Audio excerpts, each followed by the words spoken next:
Yeah. No, that's kind of my exact same philosophy. Like I would say essentially we grew pretty fast, like very, we grew big fast. I mean, Yeah, 125 units this is is not fast. massive That is in this fast. space, but in a 90-day period to, essentially triple or, 4x your portfolio, it's a pretty big jump.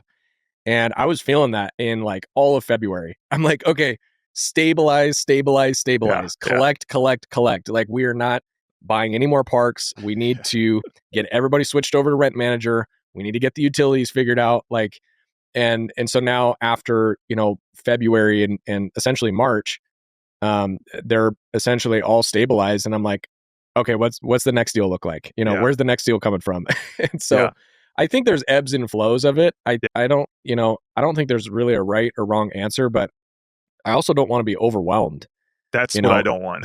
don't want to be overwhelmed because then things fall through the cracks and, you lose money on this and this guy didn't pay rent and, this has a water heater leak and, there's all these things that can just pop up. But once they're secure and, stabilized for the most part, it's pretty hands off besides the collections side of it. Yeah.